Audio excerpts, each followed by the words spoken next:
1번 시작하겠습니다. 도미와 빙어의 길이와 몸무게에 대한 데이터를 합쳐서 하나의 리스트로 만들어줍니다.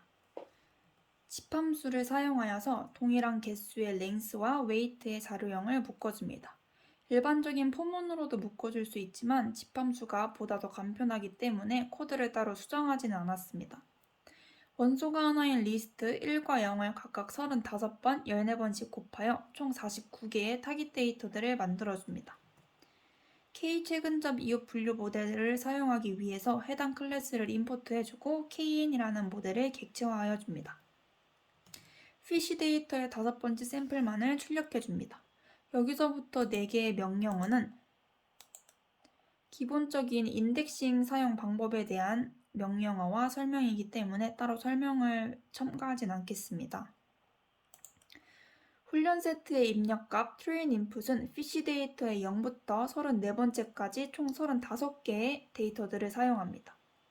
트레인 타겟은 피쉬 타겟의 0부터 34번째까지 35개의 데이터를 사용하며 테스트 인풋은 피쉬 데이터의 35번째부터 마지막 번째까지 총 14개의 데이터를 사용하고 테스트 타겟은 피쉬 타겟의 35번째부터 마지막 번째까지 데이터들을 사용해줍니다.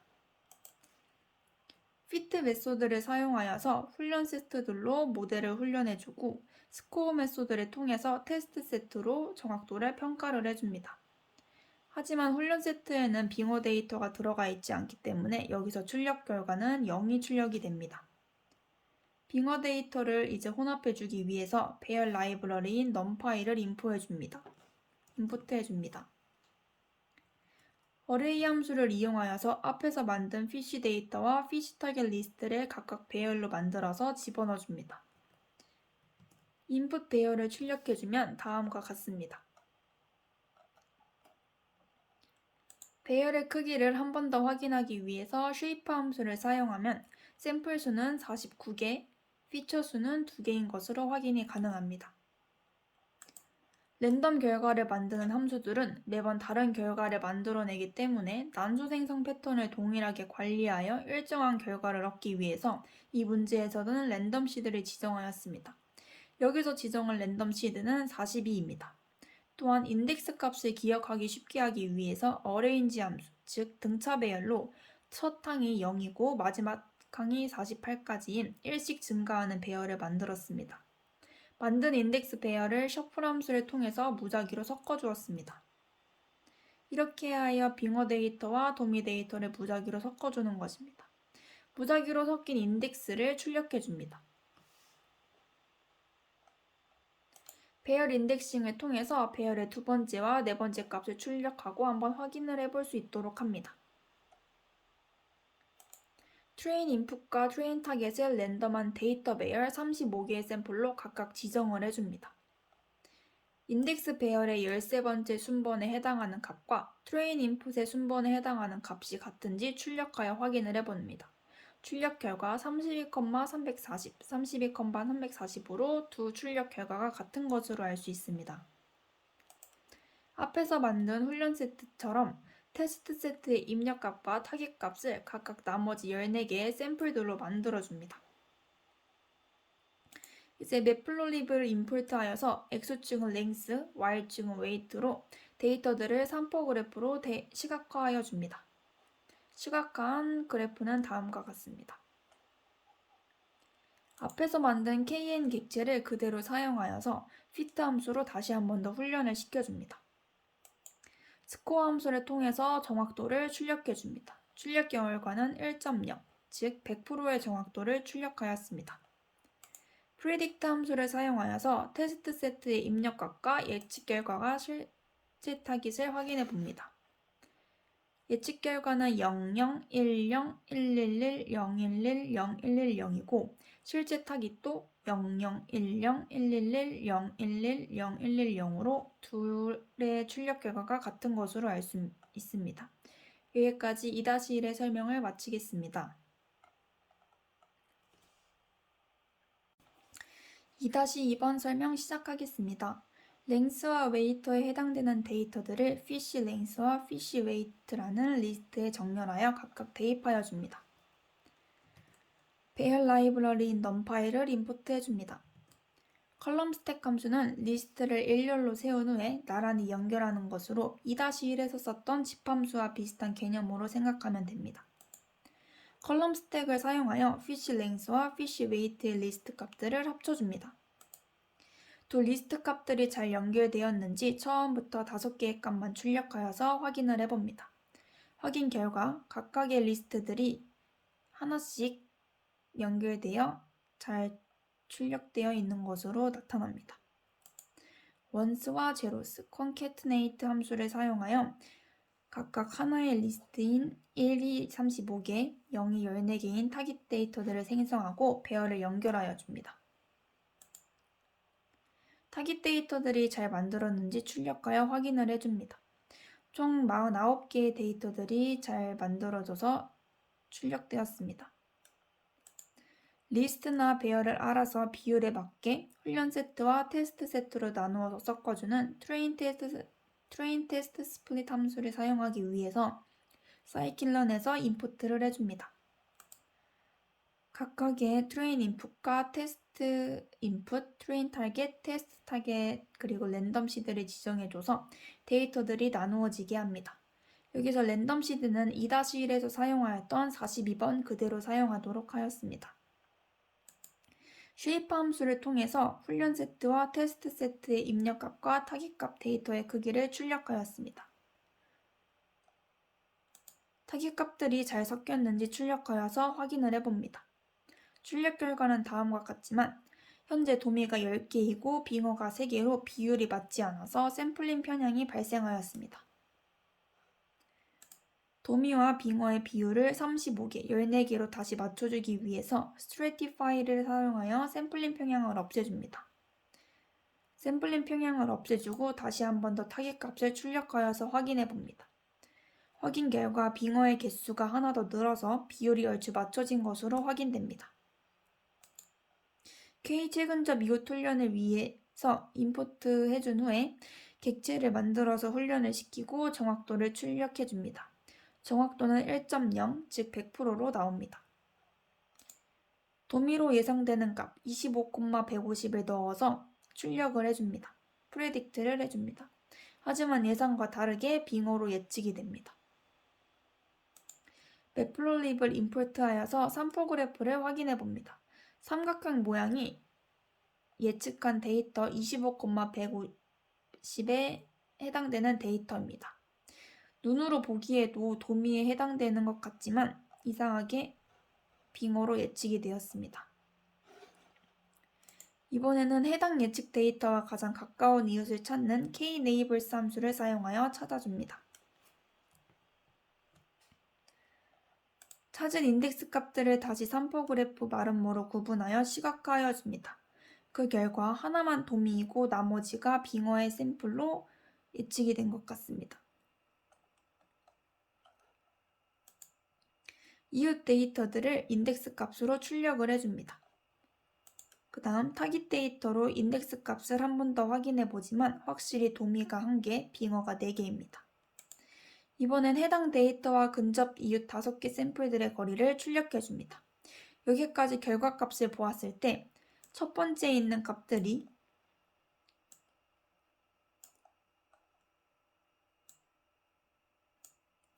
해당 데이터와 가장 가깝기 때문에 당연히 도미라고 예측이 되어야 맞는 결과입니다.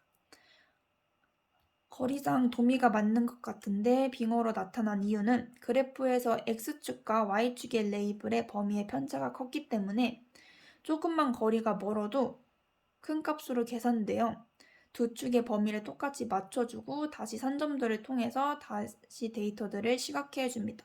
즉 X축과 Y축, 랭스와 웨이트의 범위를 0부터 1000까지 똑같이 맞춰줍니다.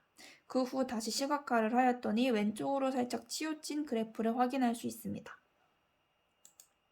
피처들의 값들을 일정한 기준으로 맞춰주기 위해서 정기화, 즉 데이터 전처리를 사용해줍니다.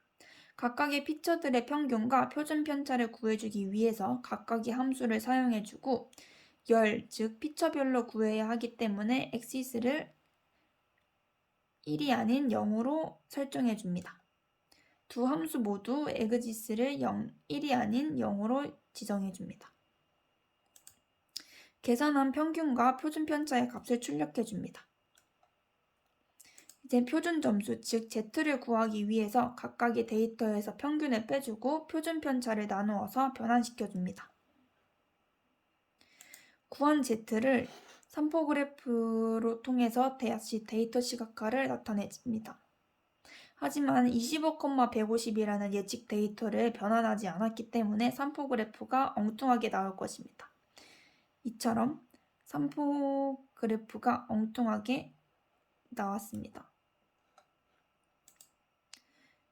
예측 데이터를 표준 점수로 변환하여서 다시 3포 그래프를 그려줍니다. X축과 Y축의 범위가 제대로 바뀐 것을 보아서 잘 데이터가 전처리 된 것으로 볼 수 있습니다. 예측 데이터 또한 다시 원래대로 돌아와 있습니다. 전처리된 데이터들로 다시 훈련을 시켜줍니다. 훈련 세트만 표준 점사를 시켰기 때문에 테스트 세트는 변환하지 않았기에 테스트 세트도 변환을 다시 해줍니다. 변환한 두 세트들로 정확도를 출력해줍니다. 정확도는 역시나 1.0, 100%가 나옵니다. 이번엔 변환한 데이터, 즉 프리딕트 함수를 통해서 도미인지 빙어인지 예측을 해줍니다. 그 결과 1, 아까와 다르게 도미로 예측이 됩니다. 예측한 데이터를 다시 산점도로 나타내서 출력해줍니다. 인근 데이터 5개 모두 아까와 다르게 도미로 판정이 난 것으로 보입니다. 여기까지 2-2 설명을 마치도록 하겠습니다. 3-2번 설명 시작하겠습니다. 배열 라이브러리인 numPy를 임포트해주고 데이터를 배열로 변환하여 데이터를 준비해줍니다. 앞장에서 했던 것처럼 train test split를 통해서 데이터들을 알아서 훈련 세트와 테스트로 나누고 섞게 해줍니다. 이때 랜덤 시드는 앞과 동일하게 42로 지정해줍니다. 훈련 세트와 테스트 세트의 구조를 재배열하여 2차원 배열로 바꾸어줍니다. 재배열을 할 때에는 reshape 함수를 통해서 행을 -1로 고정하고 열의 값을 1로 지정하여 2차원 배열로 만들어줍니다. 최근접 이웃되기를 사용하기 위해서 해당 클래스를 임포트해주고 이웃 개수를 3으로 지정해줍니다. K 최근접 이웃되기 모델을 훈련 데이터들로 fit 함수를 통해서 훈련시켜줍니다. 길이가 50인 농어의 무게를 예측하여 결과를 출력하여 줍니다. 출력한 결과는 1033으로 확인됩니다. 매플로립을 임포트해주고 50cm 농어의 최근접 이웃들을 인덱스들에 가지고 옵니다. 그 후 훈련 세트의 3포 그래프를 통해서 데이터를 시각화해줍니다. 이때 주변, 즉 이웃 샘플들은 마름모로 보여지게 해줍니다. 그리고 해당 예측 데이터는 삼각형으로 보여지게 하고 3포 그래프에서 확인해 보도록 하겠습니다. 이처럼 예측 데이터는 세모, 옆에 있던 주변 이웃 샘플들은 마름모, 나머지 산점도들은 이렇게 표시되도록 하였습니다. 마름모 주변 샘플들의 무게 평균을 min 함수를 통해서 구해줍니다. 그 결과 아까 예측했던 값과 똑같이 출력이 되었습니다. 아까 예측했던 값은 프리딕트로 예측했던 1033이고 지금은 min 함수를 통해서 평균을 구해준 값 1033입니다. 이 둘 모두 똑같이 출력된 것으로 확인됩니다. 이번엔 100cm 길이의 농어의 무게를 예측해 보도록 하겠습니다. 100cm 농어의 이웃을 구하여 인덱스들을 아까처럼 똑같이 불러와 주고 저장된 이웃 샘플들은 마름모, 예측 데이터는 삼각형으로 그리고 나머지 훈련 세트의 산점도를 그려서 데이터들을 확인해 보도록 하겠습니다. 산점도는 다음과 같이 확인할 수 있습니다. 이제 선형에게 클래스를 임포트하여서 해당 클래스 리니어 리그레셔를 임포트해주고 각 클래스 개체를 만들어서 fit 함수를 통해서 훈련시켜줍니다. 50cm 농어에 대한 선형에게의 예측을 출력해줍니다. 이때는 predict 함수를 사용해줍니다. 결과는 1241로 아까의 결과였던 1033보다 더 높게 측정이 된 것으로 확인됩니다. 선형의 길은 보통 y는 ax 플러스 b 1차형으로 쓸 수 있는데 여기에서 x를 농어의 길이, y를 농어의 무게로 놓았을 때 a와 b는 즉 개수와 절편 이렇게 값을 구하는 함수는 커프와 인터셉트입니다. 이 두 함수를 통해서 개수와 절편을 구하여 출력하여 줍니다. 따라서 a는 39, b는 마이너스 709로 확인이 됩니다. 훈련 세트의 산점도 농어의 길이 15부터 50까지의 1차 방정식 그래프 그리고 50cm 농어 무게 예측 데이터를 삼각형으로 한 그래프의 모조리 나타내 보았습니다. 나타낸 그래프는 다음과 같습니다. 훈련 세트와 테스트 세트의 결정 계수를 스코어를 통해서 출력시킵니다. 결과는 0.93, 0.82로 결정 계수의 차이가 조금씩 나는 것으로 보입니다.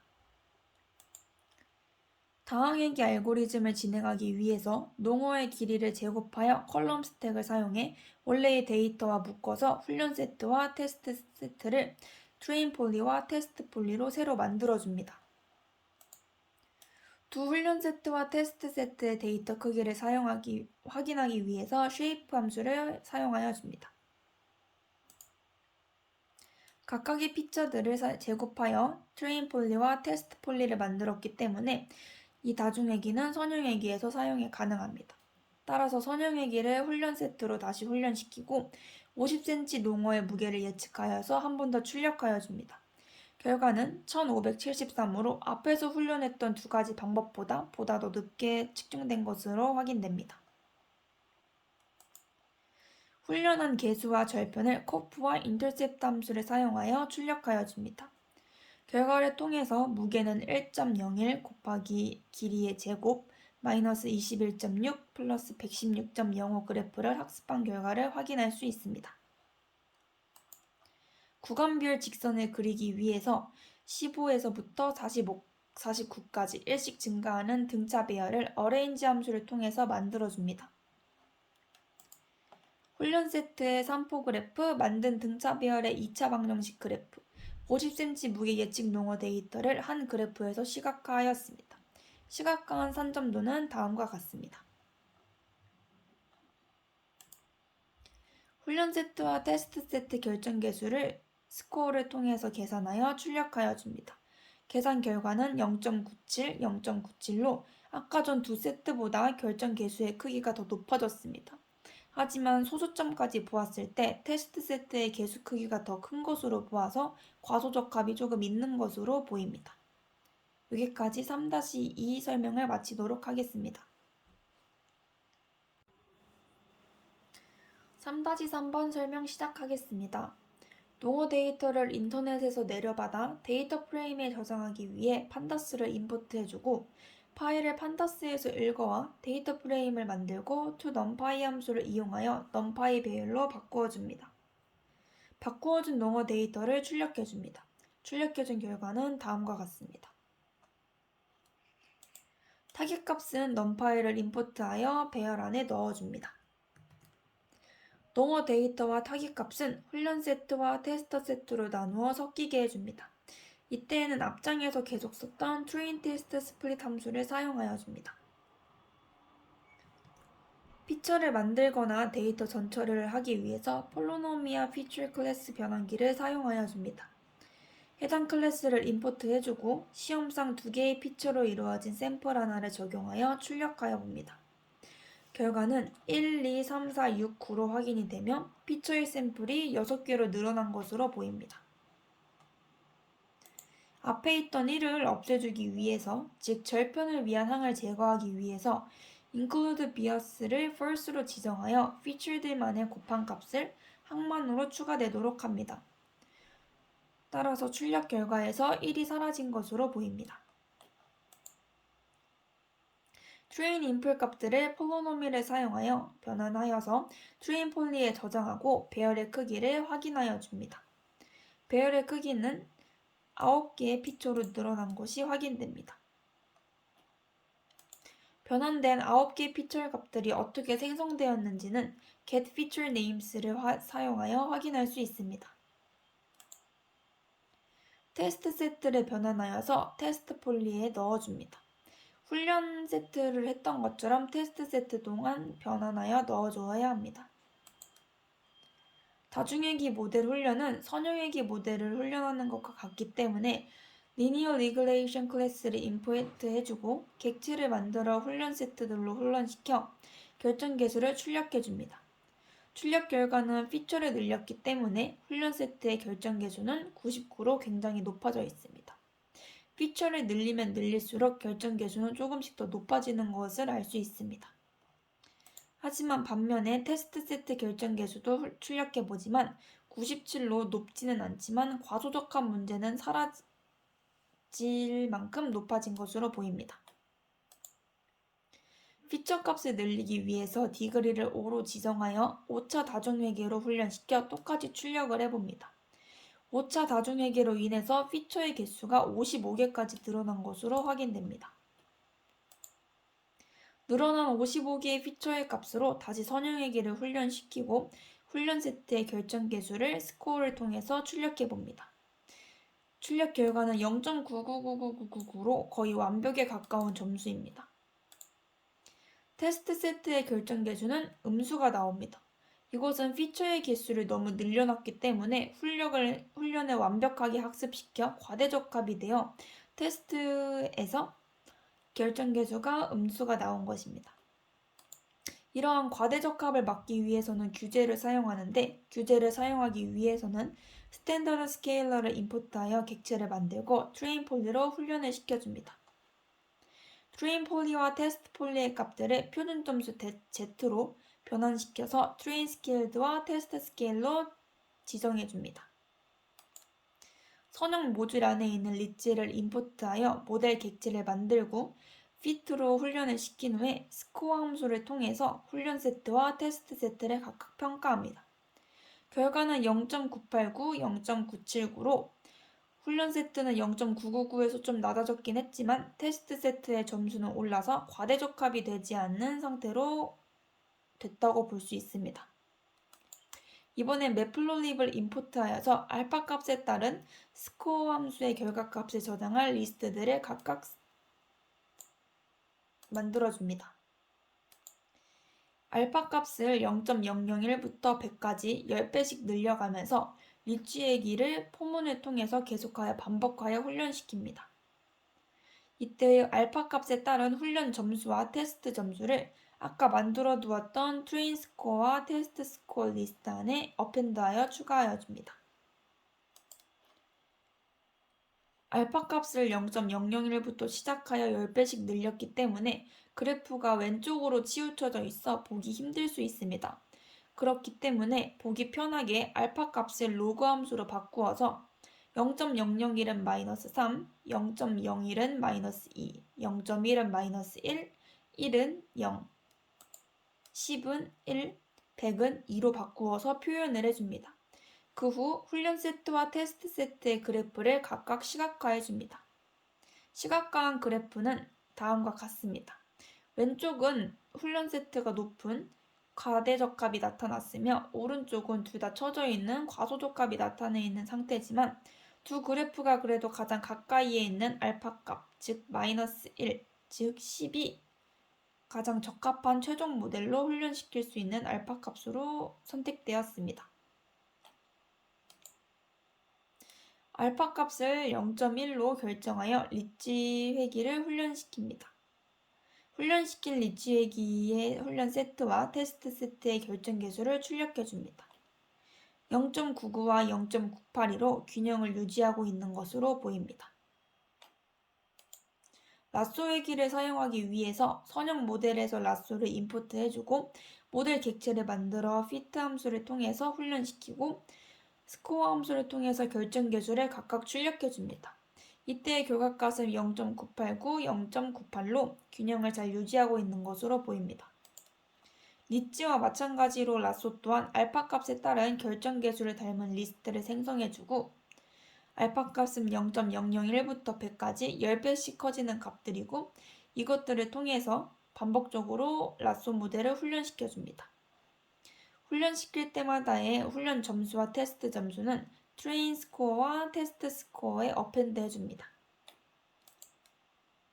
생성한 스코어 리스트로 그래프를 그려줍니다. 여기서도 x축은 로그 함수로 변환되어 -3, -2, -1, 0, 1, 2로 바꾸어서 그려줍니다. 그래프를 보면 왼쪽은 훈련 데이터가 더 높은 과대적합이 되어 있고 점점 오른쪽으로 갈수록 과소적합이 되어가고 있습니다. 이 중 알파 값은 1, 즉 10이 최적의 값으로 다시 한 번 더 10으로 다시 한번 모델을 훈련시켜줍니다. 훈련시킨 라쏘 희귀의 결정 계수를 출력해줍니다. 0.988과 0.982로 테스트 성능을 잘 보이고 균형을 잘 유지하고 있습니다. 라쏘 희귀는 계수를 0으로 만들 수 있다는 특징이 있습니다. 여기서도 커프 함수를 통해서 저장된 모델의 계수를 확인해보면 커프 함수가 0일 때에 썸 함수를 통해서 개수를 세어보면 총 40개가 개수가 0이었음을 알 수 있습니다. 여기까지 3-3 설명을 마치도록 하겠습니다. 4-1번 설명 시작하겠습니다. 인터넷에서 CSV 파일을 읽어내기 위해 판다스를 임포트하고 데이터 프레임으로 변환하여 헤더 함수를 사용하여 처음행 5개를 출력해줍니다. 출력한 처음행 5개는 다음과 같습니다. 판다스의 유니크 함수를 사용하여 데이터 프레임에서 스페시스 값들을 추출하여 출력해줍니다. 결과는 7가지로 다음과 같습니다. 스페시스를 제외한 나머지 5가지 피처로만 새로운 데이터 프레임을 만들어서 toNumPy 함수를 이용하여 배열로 바꾸어주고 이것들을 fish 인풋에 저장해줍니다. 만든 배열의 5개 행을 출력해보면 다음과 같습니다.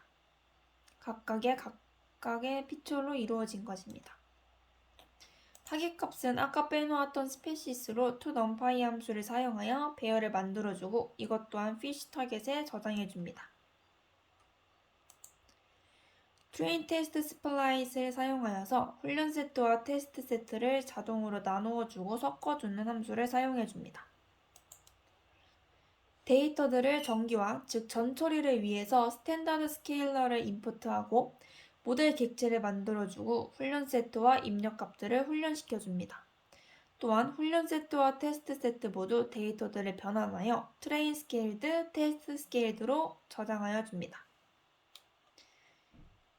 K 최근접 이웃을 사용할 것이기 때문에 해당 클래스들을 임포트해주고 KM 모델 객체를 만들어줍니다. 이웃의 개수는 3으로 지정해줍니다. 훈련 세트와 테스트 세트 결정 개수를 스코어를 통해서 출력해줍니다. 타겟 값은 알파벳 순으로 정렬되어 있고 이것은 클래시스 속성을 통해서 다음과 같이 확인할 수 있습니다. 테스트 세트의 처음 5개 샘플의 타겟 값을 예측하여서 출력해줍니다. 출력한 예측 값들은 다음과 같습니다. numPy를 임포트하고 predict proba 함수를 사용하여 클래스별로 확률 값을 반환시킵니다. 이렇게 각각 한 샘플들의 확률이라고 볼 수 있습니다. 예를 들어 4번째 샘플의 최근접 이웃 클래스를 출력하여서 자세히 확인해 본다면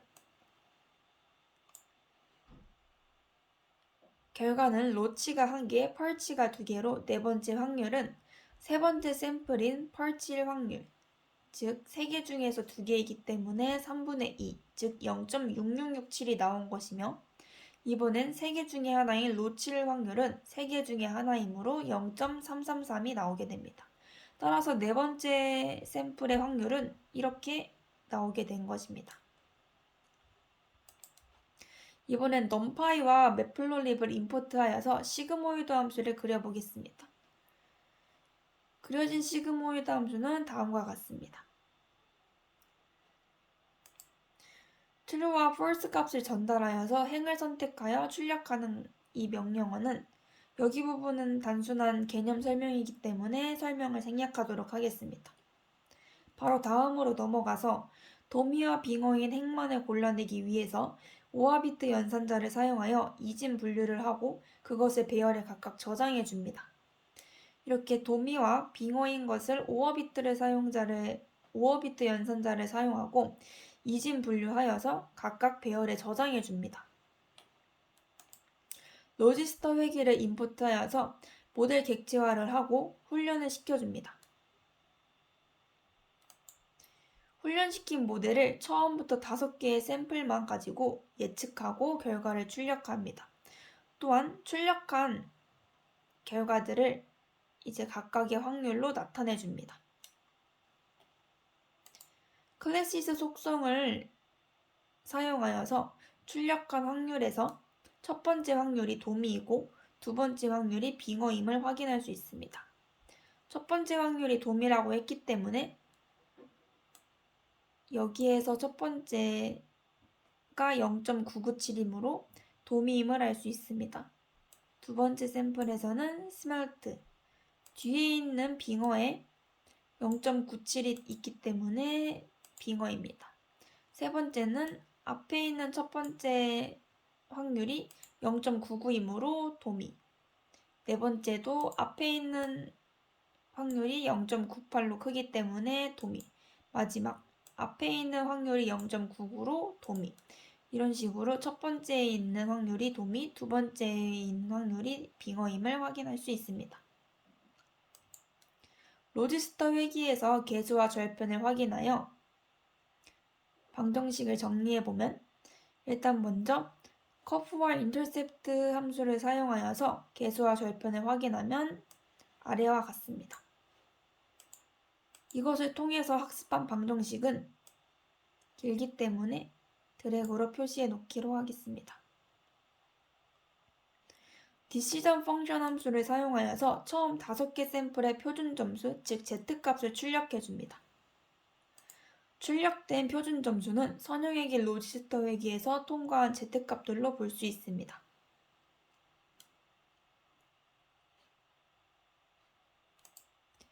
디시전스의 배열의 값을 확률로 변환하여 출력해 줍니다. 출력한 확률 값들은 다음과 같습니다. 로지스터 회기로 다중분류를 수행하기 위해서 C를 조금 완화된 20으로 설정하고 모델을 객체화하여서 훈련을 시킨 후에 훈련 세트와 테스트 세트의 결정 개수를 스코어를 통해서 출력해 줍니다. 결과는 훈련 세트와 테스트 세트 모두 점수 모두 높고 적절한 균형을 유지하고 있습니다. 다시 한번 말하자면 0.93과 0.925이기 때문에 둘 다 낮은 점수는 아니고 모두 높은 점수이며 과대적합이 일어나지 않는 적절한 균형을 유지하고 있다고 볼 수 있습니다. 테스트 세트의 처음 5개의 샘플 값을 예측하여 출력해 줍니다. 출력한 결과 값은 다음과 같습니다. 또한 샘플에 대한 예측 확률을 소수점 3번째짜리까지 나타내도록 출력해 줍니다. 출력한 확률들은 다음과 같습니다. 각각의 열이, 즉 각각의 피처가 어떤 클래스인지 클래시스 속성을 통해서 확인을 해줍니다. 속성은 다음과 같이 알파벳 순으로 지정되어 있습니다. 선형 방정식의 개수와 절편의 크기를 커프와 인터셉트를 통해서 확인할 수 있습니다. 커프는 행이 7개, 열이 5개이고 인터셉트는 행이 7개입니다. 이것은 표준 점수 Z를 7개 계산한다는 의미입니다. 즉 클래스 하나하나마다 Z의 값을 하나씩 계산하는 것으로 해석할 수 있습니다. 각 클래스마다 Z값을 구하기 때문에 디시전 펑션을 사용하여서 처음 5개의 샘플 값을 구하고 이 값들의 소수점 두 번째까지 확률을 출력해 줍니다. 출력한 Z값들은 다음과 같습니다. 이제 이것들을 시그모이드가 아닌 소프트맥스 함수를 인풋하여 출력하여 줍니다. 디시전 배열의 값을 소프트맥스 함수에 전달하고 축은 열이 아닌 행이기 때문에 엑지스를 1로 지정하여 계산하게 합니다. 계산 결과는 소수점 셋째까지 출력하도록 하고 결과는 앞의 배열과 똑같다고 볼 수 있습니다. 이 확률들, 이 z값이 똑같다는 것이가 아닌 어떤 클래스, 어떤 것이 해당하는 것인지 이것을 확인해 보면 똑같이 결과가 일치함을 알 수 있습니다. 예를 들어 첫 번째에는 제일 값이 큰 5.16, 세 번째 클래스가 해당되었고 여기서도 0.841로 세 번째가 제일 큽니다. 두 번째 클래스를 한번 보면 여기서는 7.84가 제일 큽니다. 즉 하나, 둘, 셋, 넷, 여섯 번째 여기서도 0.0003 여기에서도 0.946이 제일 크기 때문에 여섯 번째 값이 해당된다고 할 수 있습니다. 세 번째로는 여기서는 네 번째에 있는 0.935가 해당이 되고 6.49이기 때문에 여기도 네 번째가 해당이 됩니다. 이런 식으로 각각 어느 숫자가 제일 큰지 확인을 해보고 몇 번째가 해당되는지 확인을 해보면 됩니다. 이렇게 하나씩 확인을 해보면 앞에 두 배열과 똑같이 일치함을 알 수 있습니다. 이상으로 4-1번 설명을 여기까지 하겠습니다. 4-2번 설명 시작하겠습니다. 인터넷에서 CSV 파일을 읽어드리기 위해 판다스를 임포트하고 데이터 프레임으로 변환하여 줍니다. 스페시스를 제외한 나머지 5가지 피처로만, 즉 열로만 새로운 데이터 프레임을 만들기 위해서 toNumPy 함수를 이용하고 배열로 바꾸어 준 후에 fish input에 저장을 해줍니다. 타겟값은 따로 스페시스 열의 데이터로 배열로 바꾸어 주고 이것 또한 fish 타겟에 저장을 해줍니다. train test split 함수를 사용하여 훈련 세트와 테스트 세트로 나누어 줍니다. 데이터들을 정규화, 즉 전처리를 위해서 스탠더드 스케일러를 임포트하여 주고 SS 모델을 객체화하여 훈련 세트의 입력값들을 훈련시켜 줍니다. 또는 훈련 세트와 테스트 세트 모두 데이터들을 변환한 후에 트레인 스케일드와 테스트 스케일드로 지정하여 줍니다. 확률적 경사 하강법을 사용하기 위해서 선형 모듈 패키지의 클래스를 임포트해 줍니다. 두 매개 변수를 각각 로그와 10으로 지정하여 손실함수이고 훈련 세트를 10회 반복하게 훈련한다고 지정해 줍니다. 훈련시킨 모델의 훈련 세트와 테스트 세트의 정확도를 출력해 줍니다. 출력 결과는 0.773, 0.775로 정확도가 조금 낮은 편에 해당됩니다.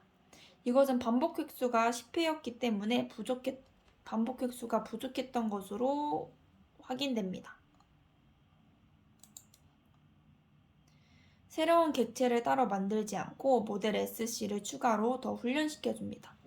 점진적 학습을 이용하기 때문에 페리셜 피트 함수를 사용하고 훈련시킨 후 훈련 세트와 테스트 세트의 정확도를 한 번 더 출력시켜줍니다. 결과는 0.82로 0.825, 즉 81.5%, 82.5%로 정확도가 아까보다 조금 더 향상되었습니다.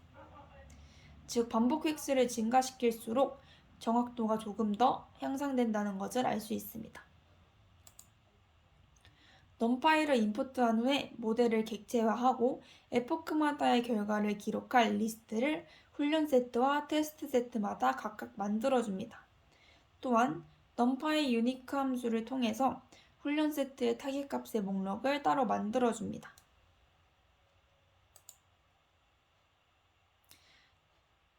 포몬을 사용하여서 300번의 에포크 동안 훈련을 반복하게 진행을 하게 하고 이 반복할 때마다의 결과를 각각의 아까 만들어 두었던 리스트에 어펜드 해줍니다. 매플로립을 임포트 해주고 훈련한 훈련 세트와 테스트 세트의 결과를 시각화해줍니다.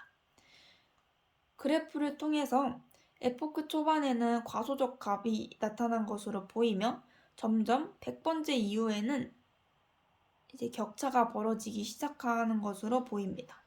따라서 100번째 에포크가 가장 적절한 반복 획수로 보입니다. 적절한 횟수를 찾았기 때문에 반복 횟수를 100으로 다시 맞추고 모델을 다시 훈련시켜 정확도를 출력시킵니다.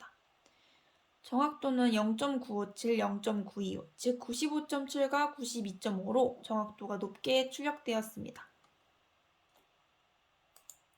이번에 힌지 손실을 사용하여 똑같이 모델을 훈련해보고 결과를 출력하도록 하겠습니다. 결과값은 0.949, 0.925로 훈련 세트가 조금 더 낮아졌긴 했지만 비슷한 결과를 출력해낸 것으로 확인됩니다. 여기까지 4-2 설명을 마치도록 하겠습니다. 5-1번 설명 시작하겠습니다. 판다스를 사용하여 인터넷에서 데이터셋을 불러오고 헤드 함수를 사용하여 데이터셋이 데이터 프레임으로 제대로 읽혀졌는지 5개의 샘플만 출력해봅니다. 출력한 결과는 다음과 같으며 5개의 데이터 프레임이 제대로 출력된 것을 확인할 수 있습니다. 인포 함수를 사용하여 데이터 프레임의 각 열의 데이터 타입과 누락된 데이터가 있는지 확인해 봅니다.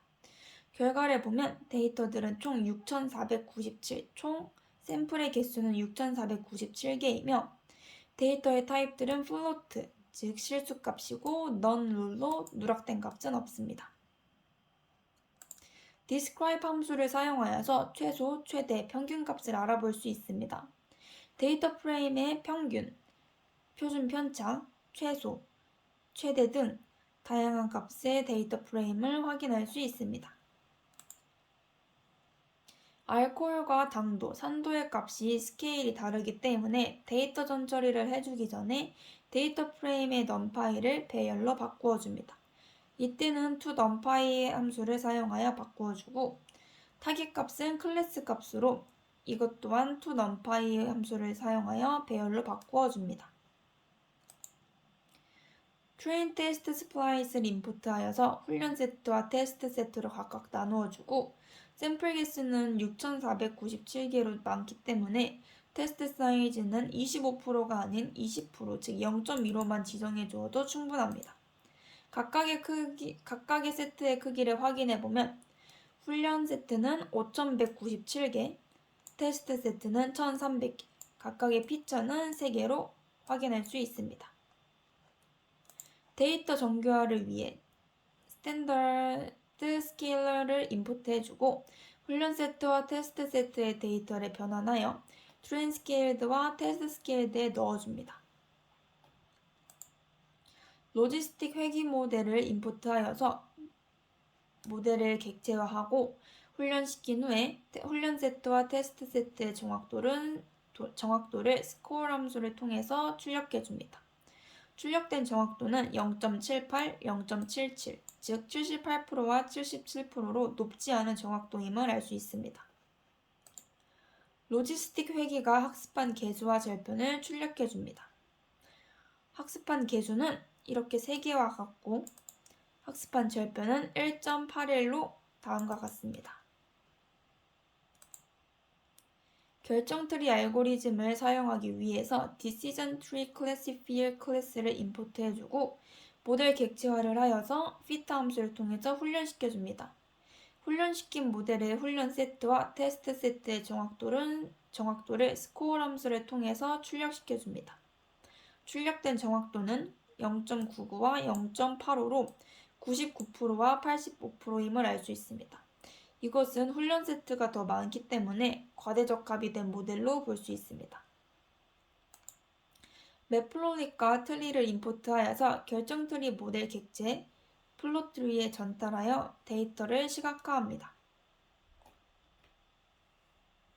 데이터가 굉장히 많기 때문에 데이터 시각화를 하는데 시간이 좀 소요되고 있습니다.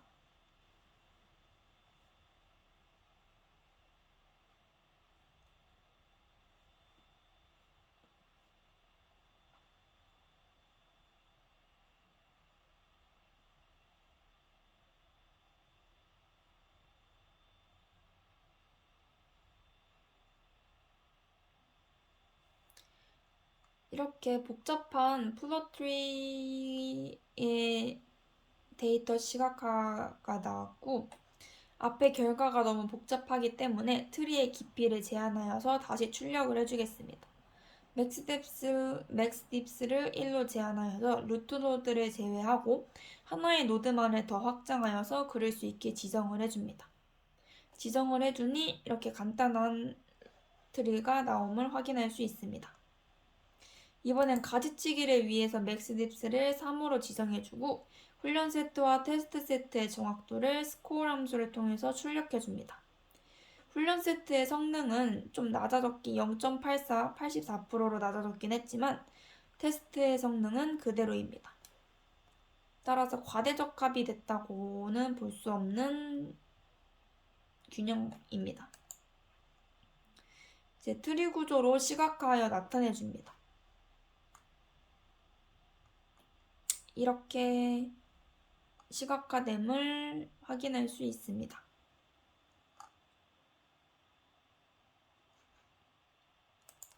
이번엔 데이터 전처리하기 전에 훈련 세트와 테스트 세트로 트리를 훈련시키고 그 값을 비교해 보겠습니다. 결과를 정확도를 비교해 보니 0.845, 0.841 여기서도 0.845, 0.841 즉 데이터 전처리하기 전과 전처리한 후의 값이 똑같음을 알 수 있습니다. 따라서 결정트리 알고리즘은 피처 값의 스케일이 영향을 미치지 않음을 알 수 있습니다. 전처리하지 않은 데이터들로 그렇다면 트리 구조를 시각화해 보았습니다. 아까는 진입값이 마이너스 값이 나와서 이해하기에 불편했을 때가 몇 번 있었는데 이런 식으로 슈가 당도나 다양한 값들이 마이너스로 음수로 나와서 이해하기가 힘들었지만 데이터 전처리하기 전이기 때문에 음수가 나오지 않고 다 양수로 표현되어 이해하기가 보다 더 쉽습니다. 마지막으로 결정트리는 어떤 피처가 가장 유용한지 알 수 있습니다. 사용된 클래스들의 중요도를 피처 임포턴스 속성을 사용하여서 출력을 해줍니다. 출력 결과를 보면은 중간값인 당도의 중요도가 0.868, 즉 0.87로 가장 높은 것을 알 수 있습니다. 그리고 이 중요도, 이 세 개의 합은 1임을 알 수 있습니다. 이상으로 5-1 설명을 마치도록 하겠습니다.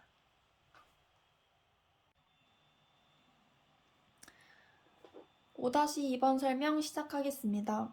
판다스를 인풋하여 인터넷에서 데이터셋을 불러옵니다. 그 다음 알코올과 당도, 산도는 데이터 프레임을 numPy 배열로 바꾸어 줍니다. 이때 numPy 배열로 바꾸어 줄 때는 toNumPy 함수를 사용해 줍니다. 타겟 값은 클래스 값으로 이것 또한 numPy 배열로 바꾸어 줍니다. train test split 인풋하여서 훈련 세트와 테스트 세트로 나누어 줍니다. 샘플 개수는 충분히 많기 때문에 앞절과 똑같이 테스트 사이즈는 0.2로 지정해 줍니다.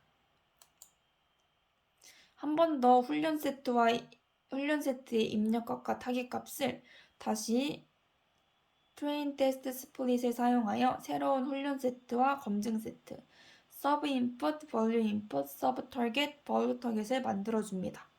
여기도 테스트 사이즈는 0.2로 지정해 줍니다. 새로 만든 훈련 세트와 검증 세트의 크기를 출력하여서 확인해 줍니다. 두 번 나누어졌기 때문에 훈련 세트는 4157개, 검증 세트는 1040개로 줄어 있습니다.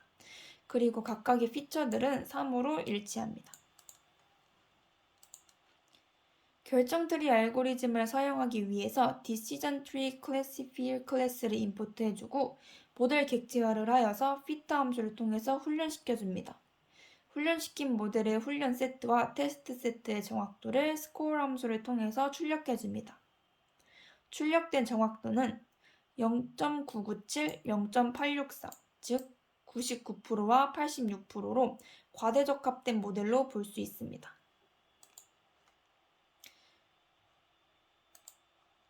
scikit-learn 모듈에 close value date 함수를 임포트하여서 검증 세트를 떼어내지 않고 훈련 세트 전체를 cross value date의 함수에 전달해 줍니다.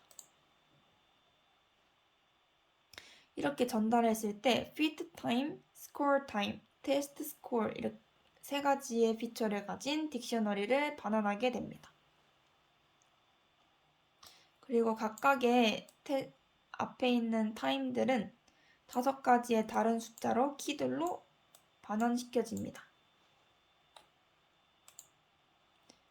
넘파이를 인풋하여서 교차 검증의 최종 점수에 담긴 5개의 점수 평균을 민함수를 통해서 구해줍니다. 따라서 점수의 평균은 0.855로 알 수 있습니다. 교차 검증의 폴드를 어떻게 분할할지 K-폴드 분할기를 인풋해주고 앞에서 수행한 교차 검증을 한 번 더 진행해줍니다. 훈련 세트를 한번 섞어준 후에 5폴드가 아닌 10폴드 교차 검증을 수행하기 위해서 n스플릿을 10으로 지정해주고 다시 교차 검증을 수행해줍니다. 따라서 여기 n스플릿을 10으로 변경해주고 셔플을 true로 해주고 교차 검증을 수행해주면 됩니다. 그러고 나서 출력값은 0.855에서 0.857로 살짝 증가한 값임을 확인할 수 있습니다. 이번에 하이퍼 파라미터 튜닝을 위해서 그리드 서치 CV 클래스를 인풋해주고 탐색할 매개 변수와 탐색할 값의 리스트를 딕셔너리로 만들어줍니다.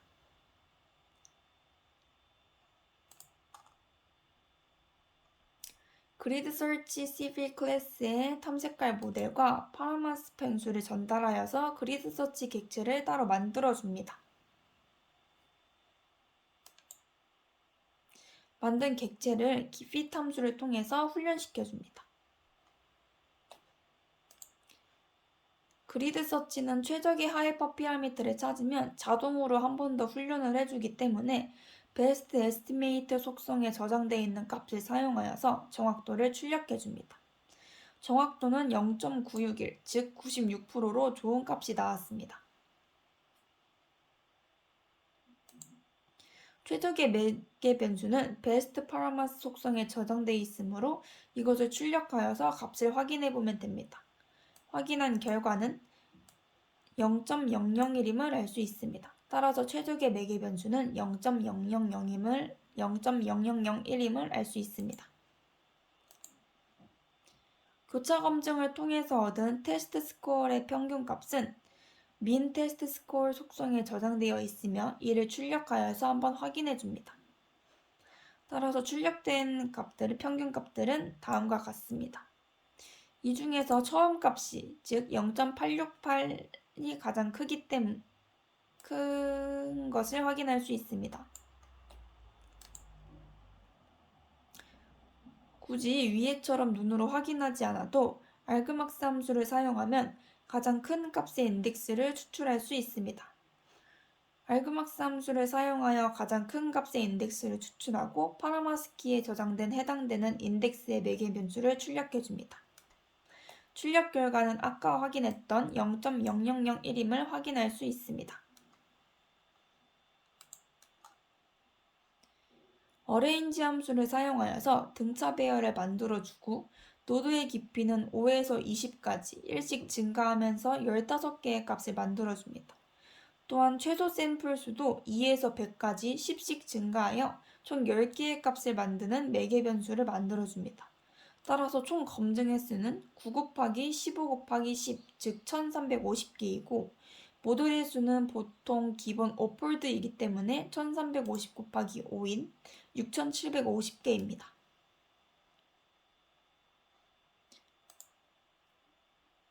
이번엔 그리드 서치를 실행시켜주고 fit 함수를 통해서 훈련시켜줍니다. 데이터가 살짝 많기 때문에 실행되는 데 시간이 살짝 소요되고 있습니다.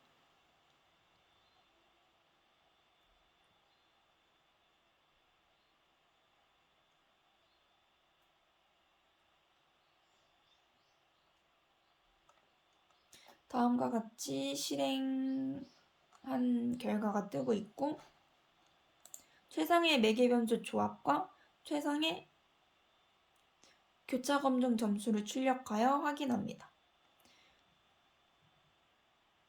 따라서 최상의 매개 변수 조합은 다음과 같습니다. 랜덤 서치를 위해서 사이파이 확률 분포 클래스를 임포트해 줍니다. 그래서 확률 분포는 유니폼과 랜드인트 클래스 두 가지를 임포트해 줍니다. 여기서 랜드인트는 정수값을 뽑는 객체이기 때문에 랜드인트 객체를 만들어서 10개의 숫자를 샘플링을 먼저 해줍니다. 이번엔 1000개의 숫자를 샘플링을 하고 이 숫자의 개수를 각각 세어봅니다. 따라서 0, 1, 2, 3, 4, 5, 6, 7, 8, 9의 숫자와 밑에 있는 숫자들은 각각의 샘플링한 숫자의 개수입니다.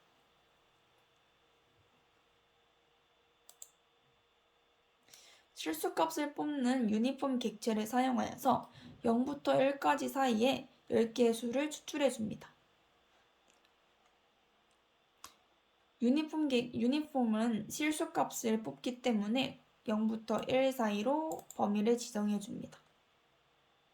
따라서 뽑은 실수값은 다음과 같습니다. 탐색할 매개 변수의 딕셔너리를 만들어주고 4가지 매개 변수의 범위를 각각 설정해줍니다. scikit-learn의 랜덤 서치 클래스를 임포트하여주고 샘플링의 횟수는 100으로 지정해주고 훈련을 시켜줍니다. 샘플링의 횟수는 niter 이 부분을 100으로 지정해주면 됩니다. 최적의 매개 변수 조합을 출력하여서 한번 확인해보면 다음과 같습니다.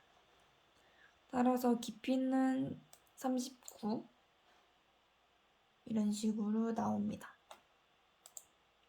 최고의 교차 검증 점수도 출력하여서 한번 확인해 봅니다. 따라서 최고의 교차 검증 점수는 0.869임을 확인할 수 있습니다. 마지막으로 최적의 모델을 베스트 에스티메이트 속성으로 확인하여서 테스트 성능을 확인해 봅니다. 결과값은 86%로 그렇게 좋은 값이 아님을 확인할 수 있습니다. 이상으로 5-2번 설명을 마치도록 하겠습니다.